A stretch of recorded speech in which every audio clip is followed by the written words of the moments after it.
¿Es segura la red española de alta velocidad? ¿Hasta qué punto influyó la fatalidad en la tragedia de Adamuz?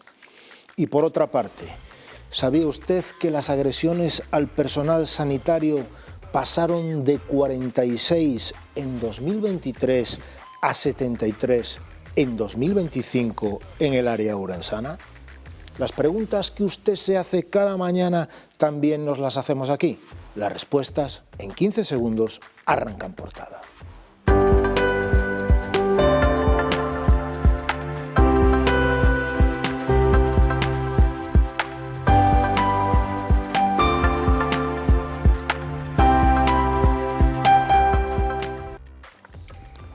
Buenos días, señoras y señores, bienvenidos al programa 2521 de En Portada, un espacio que aborda la actualidad ourensana y del mundo de la mano de nuestros contertulios.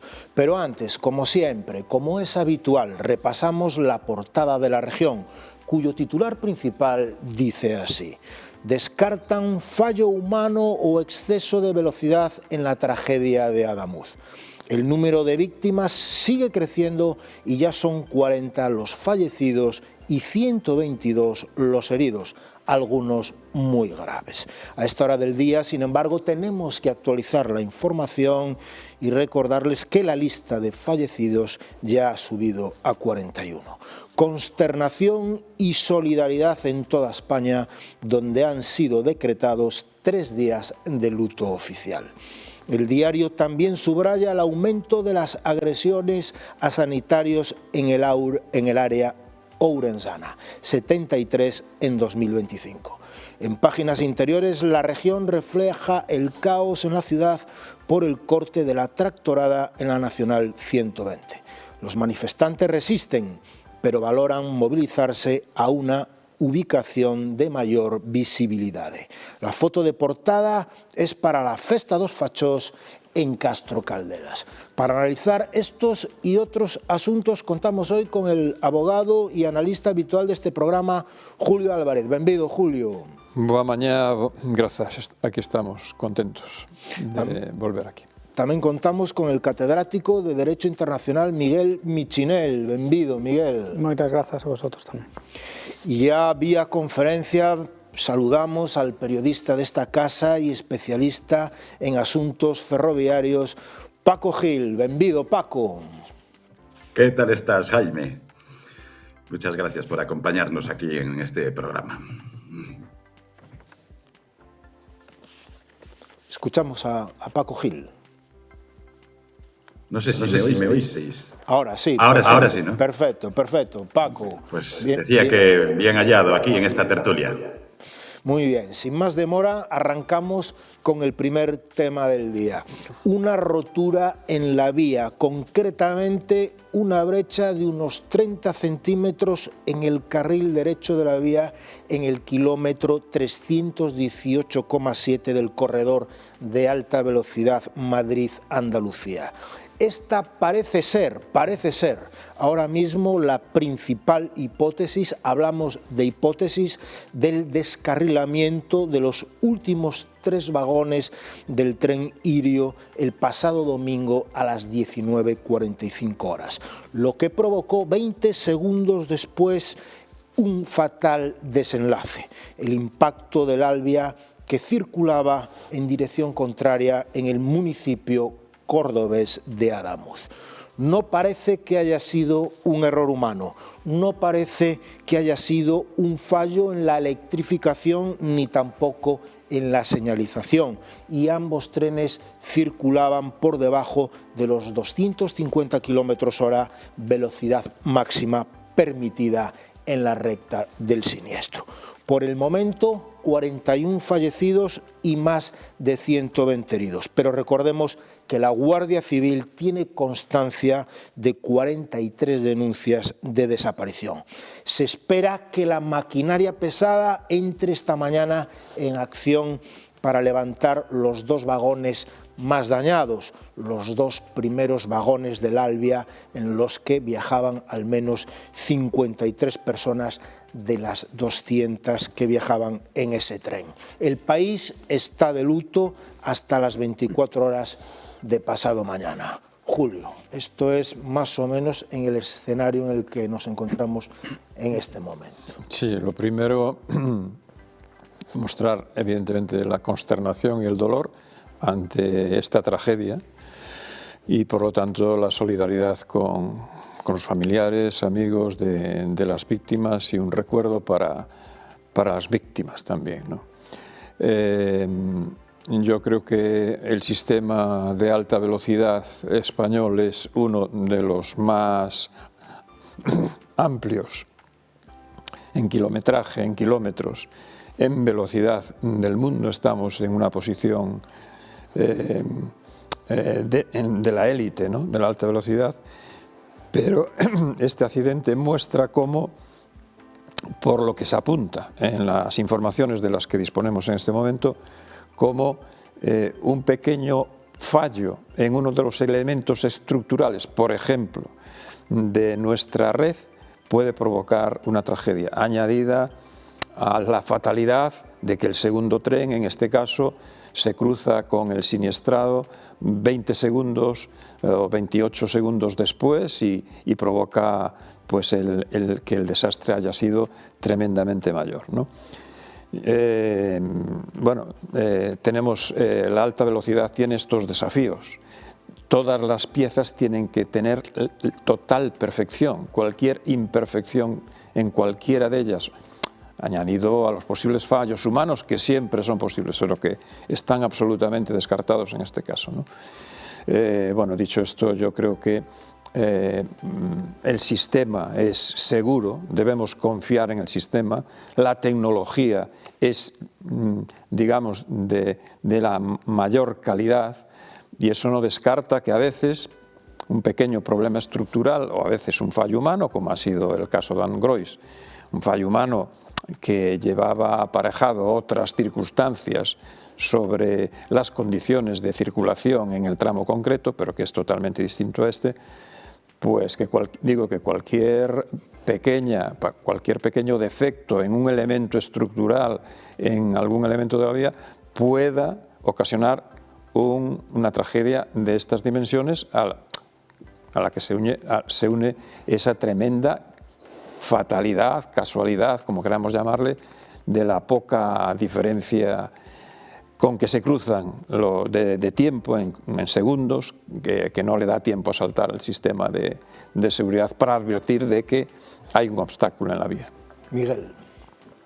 Bueno, en primer lugar, gracias por invitarme a participar y me uno también al pésame que ha manifestado Julio en relación con las víctimas y sus familias, que ha levantado pues una ola de solidaridad tremenda en toda España. Y estoy de acuerdo en que efectivamente pues a veces los lujos claro, acaban costando este tipo de situaciones. Nosotros tenemos una red envidiable de alta velocidad, pero esa red exige pues un mantenimiento y una atención constante, y a veces incluso con la mejor voluntad o poniendo todos los medios, que son muchos kilómetros de vía, pero desgraciadamente basta que a lo mejor pues haya habido un pequeñísimo tramo defectuoso y haya pasado esto, con la fatalidad añadida de que además, bueno, se cruzaron dos trenes. En fin, ha sido una especie de lotería macabra. Obviamente el experto en asuntos ferroviarios a lo mejor puede darnos una información más técnica, pero desde luego, claro, ha sido un conjunto de factores y de circunstancias pues lamentable en este caso. Paco Gil, a través de videoconferencia. Paco, especialista en asuntos ferroviarios. ¿Tú cómo marcas este fatal suceso? Pues yo lo marco como un problema de seguridad en un sistema que es muy garantista desde el punto de vista de la seguridad. Es decir, ¿cuál es el problema con los sistemas de seguridad a prueba de fallos? Que es un poco los que funcionan en las líneas de alta velocidad. Bueno, y que deberían de funcionar en todas las líneas ferroviarias. En Angrois, desde luego, no funcionó. El problema de los sistemas de seguridad a prueba de fallos es que siempre hay un fallo que no está en el sistema. Esto que nos ha pasado aquí ahora, es cierto, España es el país que tiene más kilómetros de vías de alta velocidad, estamos hablando de 4.000 en toda Europa, ¿no? Y el segundo después de China. Pero en Alemania, por ejemplo, yo recuerdo que el accidente de alta velocidad más grave que hubo en la historia fue en Alemania, en 1998, con un ICE. Y ahí había habido, yo creo, que más de 100 muertos. ¿Qué pasa cuando hay un accidente? Pues que se demuestra que todos los protocolos de seguridad que se hacían, que eran muy buenos, siempre había algo que quedaba fuera. En este caso, por ejemplo, en el caso de Adamuz, aunque todavía está por ver cuál es la causa inicial del descarrilamiento del tren de Irio, la fatalidad quiso que el sistema que hace que cuando un objeto invade un carril, por ejemplo, la vía por la que venía el Albia, el sistema hace que cuando algo invade esa vía, la vía se bloquee y entonces no puedan chocar. Pero claro, eso actúa hasta con 20 kilómetros de distancia, es decir, frena todo lo que entra en un radio de 20 kilómetros, pero no le dio tiempo, porque aquí coincidieron dos trenes con una distancia de menos de 20 segundos del accidente. Es decir, hay sistemas de seguridad que son muy garantistas, pero que siempre aparece un problema que luego demuestra que no eran tan seguros como parecía, ¿no? Esto pasa con las centrales nucleares, pasó con el caso de Fukushima, con el maremoto. Todo estaba pensado, pero siempre hay algo que nos llega a superar, ¿no? Y la investigación que tiene que hacer ahora la Comisión de Investigación de Accidentes Ferroviarios, la CIAF, es no solo averiguar cuál fue la primera causa del accidente, sino cómo evitar que esto se vuelva a ocurrir, vuelva a suceder. Yo creo que es muy difícil pensar en que un trozo de 30 centímetros de carril estuviera roto y que no descarrilase el tren ya la cabeza de la locomotora. O sea, con un boquete de esa magnitud, 30 centímetros son muchos centímetros, es un tercio de metro, casi. Si ese agujero estuviese ahí, aun yendo a 200 kilómetros por hora, la cabeza del Frecciarossa, del tren de Irio, habría salido descarrilada. No habrían sido los últimos coches el coche 6, 7 y 8. Es decir, puede que ese boquete aparezca como consecuencia del descarrilamiento, o puede ser que ahí hubiese un problema en el material o en algo que causó el descarrilamiento de los últimos coches y en esa fricción y eso tal se deteriorase mucho más. O puede ser que haya ocurrido en el desvío. Ten en cuenta que esa es una recta en la que hay un puesto de banalización, es decir, un punto en el que se cruzan las dos líneas, la vía derecha y la vía izquierda, para que los trenes puedan adelantar uno a otro, por ejemplo, intercambiar las vías. A veces eso sucede, un tren más rápido adelanta a uno más lento y luego vuelve otra vez a su carril. Y puede ocurrir que a lo mejor el problema haya sido en el desvío. Todavía no se sabe. Yo creo que es muy temprano para tener certezas. Y hablar del boquete, ese es un hecho, el boquete está ahí, pero que esa sea la causa y no a lo mejor el efecto, uno de los efectos del golpe, pues yo creo que todavía es muy prematuro. Ahí está la primera reflexión de Paco, reflexión muy atinada. Yo quería preguntaros ahora a vosotros dos, porque además estáis relacionados con el derecho, ¿cuál es de alguna manera ahora el movimiento que suelen hacer digamos, los afectados en este tipo de situaciones desde el punto de vista judicial, Miguel? Bueno, vamos a ver, ahí es importante primero efectivamente determinar cuál es la causa del accidente, porque ha habido el accidente, es evidente que hay alguna razón que ha llevado a esta situación y las dos hipótesis fundamentales es que bien es en la infraestructura, sea del tipo que sea, no se sabe todavía efectivamente si... Yo lo último que oí es que parece que había un problema, una soldadura, que si no se hizo electrónica y se hizo manual, no sé yo no soy experto en eso, pero sí es cierto que o bien es en la infraestructura, es decir, en la vía, o bien dicen también que podría a lo mejor haber sido del tren, aunque todo parece apuntar a que ha sido en la vía. Y dependiendo de cuál sea la causa, claro, Adif es la responsable de las vías y la empresa propietaria del tren es la responsable del tren. Con lo cual ahí lo que tendrían que hacer las víctimas, yo entiendo que lo más probable es que hagan, como se hizo en Angrois, una asociación para poder promover una acción colectiva y demandar a las aseguradoras o bien a la de Adif, que creo que es una empresa australiana, o bien a la del tren. Y ahí iniciarán pues el litigio, porque obviamente lo que sí van a cobrar pronto es la indemnización que está prevista por el seguro obligatorio, pero esa indemnización pues, no es muy cuantiosa, ¿no? La de verdad, la indemnización auténticamente importante es la que van a poder proporcionar las aseguradoras, ¿no? Julio, ¿esto se hace se sustancia a través de una demanda colectiva o son demandas individuales? Bueno, cada uno de los familiares de las víctimas puede elegir la opción que más le interese, ¿no? Evidentemente, la ventaja de la demanda colectiva es que reduce costes, si acaso es más contundente que lo que pueda ser la individual, pero frecuentemente suele haber demandas individuales y, por otro lado, demandas colectivas. Es decir, las demandas colectivas no suelen reunir la totalidad de los denunciantes, digamos, de los familiares de las víctimas, ¿no?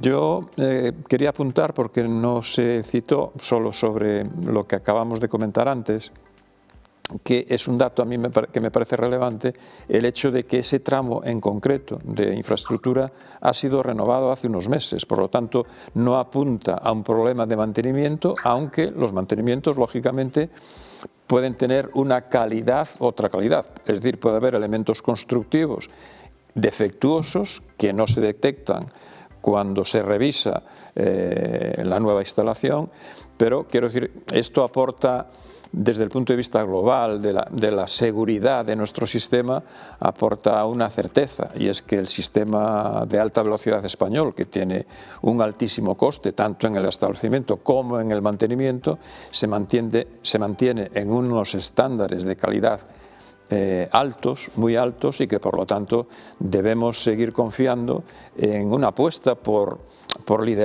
seguir liderando en Europa la alta velocidad en cotas de seguridad que son muy aceptables, ¿no? Porque accidentes ferroviarios en líneas de alta velocidad se han producido en todos los países con distintas frecuencias, y además, como tendemos, todos los países estamos en una carrera por aumentar la velocidad de los trenes. Nos anuncian trenes de 600 kilómetros por hora, de 700 kilómetros, 800 kilómetros. Claro, es decir, bueno, las tragedias, la incidencia de las tragedias, la cuantía de la tragedia tiene directa relación con las velocidades a las que hoy se desarrollan o circulan nuestros trenes.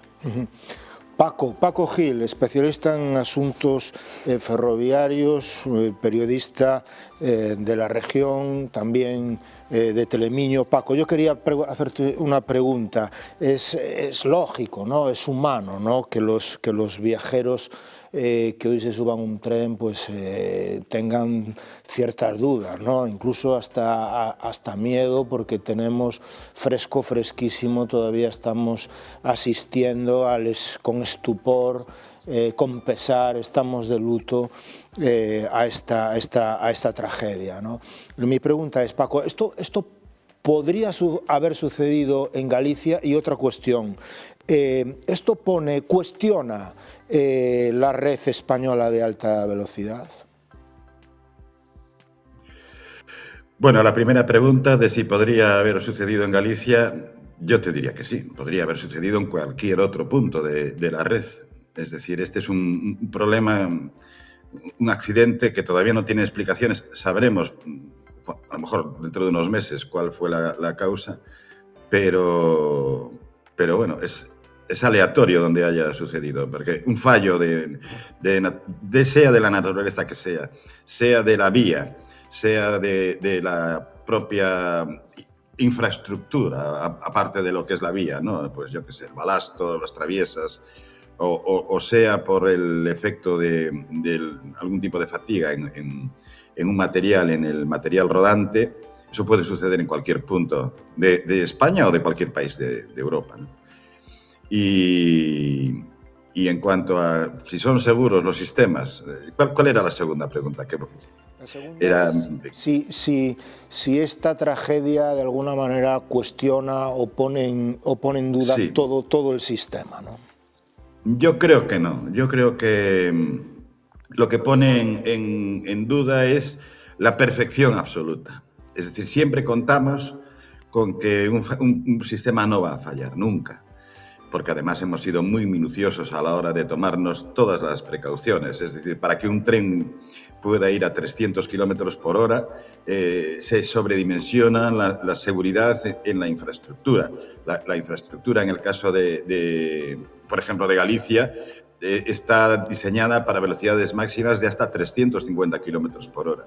Este tren en concreto, el Lirio, que tenía una velocidad máxima de 300 kilómetros por hora, limitada, ¿no? Digamos, en la infraestructura, podía circular incluso a 380 kilómetros por hora. Y en cualquier caso iba a 200, ni siquiera llevaban, digamos que los sistemas al límite. Pero bueno, un fallo, lo que sí es cierto es que un fallo a altísima velocidad, porque aunque sea 200 o 300, es muchísima velocidad. Un fallo a esas velocidades tiene unas consecuencias dramáticas por el impacto, ¿no? También es cierto, pensemos, por ejemplo, en el caso de Angrois. En el caso de Angrois, absolutamente todos los viajeros del tren, que eran aproximadamente unos, no me acuerdo ahora, 200 y algo, sufrieron. Ni un solo viajero ni un solo ocupante, viajeros y tripulantes, del tren de Angrois salió indemne de aquel siniestro. O fueron muertos o fueron heridos. Aquí, en cambio, desgraciadamente, sabemos que ya hay 40 y es posible que haya algún muerto más. Sabemos que hay 100 y pico heridos, pero más de la mitad de los viajeros, que en total eran 400 y pico los viajeros que llevaban los dos trenes, salieron ilesos. Quiero decir que no fue, es decir, fue un drama, una tragedia, pero aún así es un sistema, dentro de lo que cabe, bastante seguro. En un avión, por ejemplo, lo más probable es que no hubiera salido nadie vivo. Miguel, estamos en una sociedad donde sacralizamos la velocidad, ¿no? La competencia, la lentitud hasta parece que está mal vista en nuestros días. Estamos en la era del tweet y por otra parte hemos multiplicado las líneas de alta velocidad. Todo el mundo quiere tener AVE. Hemos entrado en una competencia feroz entre territorios por disponer de esta logística. Mi pregunta es, ¿vamos demasiado rápido? Bueno, al hilo de lo que ha dicho el experto, y sin que esto quiera parecer, en fin, cómico, pero es triste aquí la paradoja. El problema en Angrois fue que el tren iba demasiado rápido. Y aquí a lo mejor los trenes que solo iban, bueno, el solo entre comillas, a 200 por hora, pues a lo mejor si alguno de los dos hubiera ido un poquito más rápido, el accidente no hubiera sido tan terrible, porque a lo mejor no se hubieran cruzado. Ya digo que esto fue, bueno, pues una lotería tremendamente macabra. Y yo también estoy de acuerdo en lo que decía Julio, que esto no debería servir para satanizar la alta velocidad. Aquí, por ejemplo, en nuestra ciudad hemos estado pendientes de la llegada de la alta velocidad durante años. Yo creo que ha sido un revulsivo claro para nuestra ciudad, incluso nuestra provincia. Y bueno, yo confío en que este accidente, como decía el experto, pues el accidente cero no existe, lo ha habido en Alemania, lo ha habido en Francia, ha habido otros accidentes ferroviarios en España, desgraciadamente. Lo que tampoco puede la gente es vivir con miedo. Sí que estoy de acuerdo que a veces apostamos demasiado por vivir cada vez más rápido, en un mundo más rápido, pero no podemos tampoco negarnos a ver el progreso tal y como es. Yo creo que la alta velocidad, y por ejemplo, ya que estamos aquí, pues a Orense, pues ha sido una bendición. Julio. Sí, bueno, aquí ocurre que los territorios que se querían comunicar rápidamente lo que reivindicaban era un aeropuerto. Todo el mundo quería tener un aeropuerto, así tenemos 3 aeropuertos aquí en Galicia, ¿no? La idea del tren de alta velocidad en Europa surge como consecuencia del pensamiento de que debe haber un medio de comunicación que compita en velocidad, en seguridad, con el avión. Tener un sistema alternativo, porque a veces, por razones climatológicas o otro tipo de razones, los aviones no pueden salir de sus aeropuertos y cumplir con el cometido que tenían previamente asignado. A mí me parece un acierto que Europa disponga de una red de alta velocidad de los niveles que estamos teniendo actualmente, pero con una mayor extensión de líneas, porque efectivamente en algunos tramos, en algunas distancias, mejor dicho, el tren está siendo competitivo con el avión y por lo tanto tenemos 2 vías alternativas para resolver un problema de comunicación que se puede ver afectado por razones distintas y demás. No sé si vamos demasiado rápido, la tecnología nos empuja a tener un mundo cada vez más desarrollado, con mayor bienestar, que redunda en mayor bienestar y mayor facilidad para empresas, para particulares en nuestras vidas, en nuestro desarrollo de nuestra actividad, y por lo tanto yo creo que lo que sí quería apuntar es que esas velocidades, a las que estamos desarrollando, habría que compensarlas en los territorios porque se está perdiendo lo local en favor de lo general, digamos, ¿no? Es decir, en esas grandes velocidades quedan eriales por medio, donde lo local, lo pequeño, sufre todavía más el aislamiento que tuvo comparativamente, hablo de aislamiento comparativo, que tuvo en el pasado. Paco, periodista de la región, especialista en asuntos ferroviarios. En muy poco tiempo hemos multiplicado las líneas de AVE, las frecuencias, el volumen de viajeros. También se han sucedido cada vez más fallos, lógicamente. Mi pregunta es, lógicamente los desafíos de mantenimiento, de revisión, de todo tipo de cuestiones también se multiplican ante esta dinámica nueva que hemos adquirido en los últimos años, ¿no? Mi pregunta es, un poco la que hacía antes, ¿vamos demasiado rápido? Pues yo creo que depende.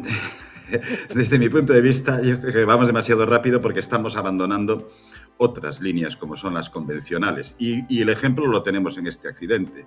Es decir, entre Madrid y Sevilla, Córdoba, Huelva, Málaga, hay líneas convencionales, pero ya no hay trenes. Es decir, hoy la gente que no puede viajar en AVE porque está la línea cortada, no puede viajar en otro tren.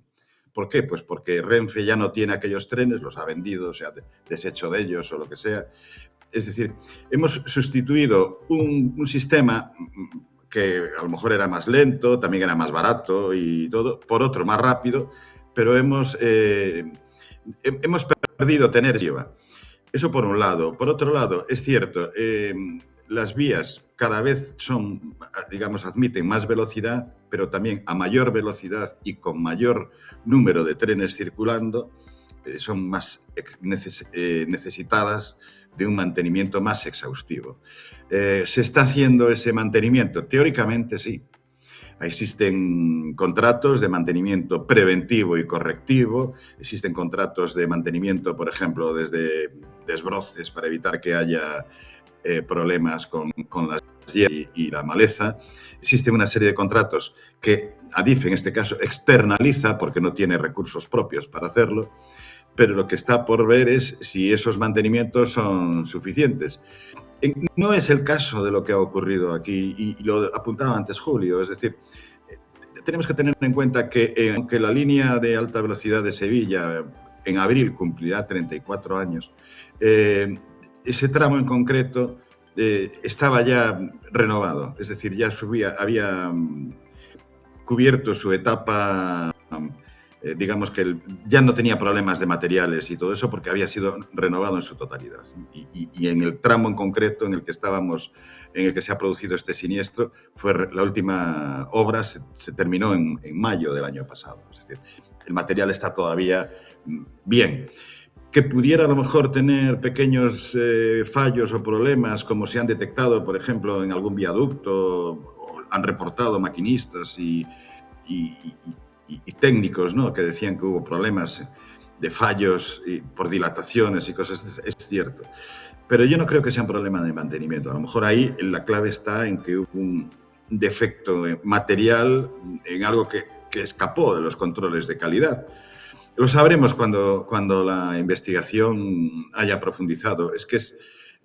Pero yo creo que los mantenimientos se llevan a cabo dentro de lo que cabe, con los protocolos que por lo menos se establecen. Otra cosa es que este accidente ponga de manifiesto que esos protocolos no son suficientes y que haya que ser todavía más exhaustivos. Eso también lo tendremos que ver a raíz de los cines que se realicen.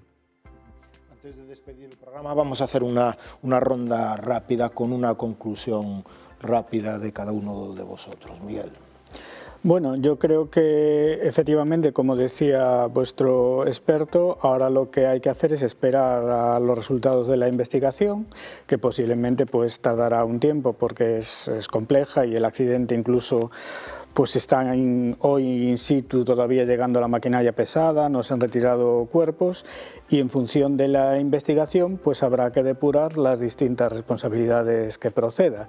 Y bueno, esperemos que esto, pues como decíamos, creo que todos, pues que no haga que la gente deje de utilizar o tenga miedo ahora a utilizar el tren como medio de transporte. Julio.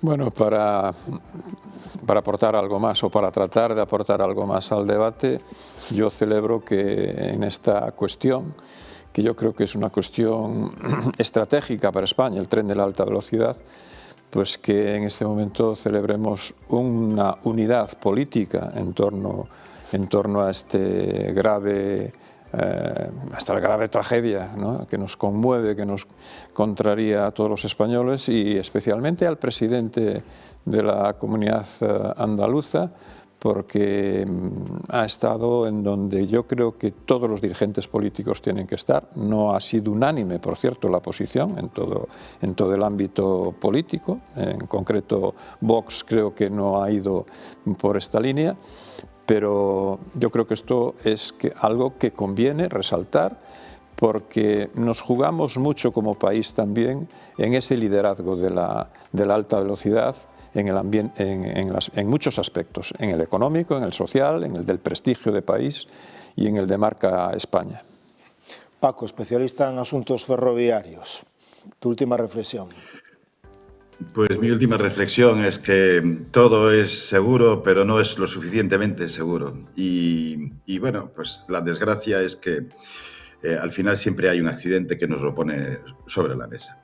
¿Cuál es la otra visión positiva? Bueno, la alta velocidad tiene un altísimo porcentaje de seguridad, ¿no? Entonces, un accidente, dices, bueno, ha habido un accidente, ahora es muy difícil que haya otro inmediatamente, por mera cuestión estadística, ¿no? En Alemania, por ejemplo, lo que decía, hubo un accidente gravísimo en 1998, no se volvió a producir otro de aquella magnitud. Y yo espero que este sea el último gran accidente, el único y último de la alta velocidad en España. Pues a la apreciación que nos decía antes Julio sobre el comportamiento de los políticos, también quería resaltar el comportamiento extraordinario de estos días que estamos viendo, solidario, de los vecinos de Adamuz. Hasta aquí en Portada. No olviden que pueden seguir minuto a minuto lo que ocurre en nuestra ciudad, en nuestra provincia, en España y en el mundo, que también está bastante revuelto, a través de la web de la región, laregion.es. Les espero aquí mañana a las 11:30 horas. Muchas gracias por seguirnos.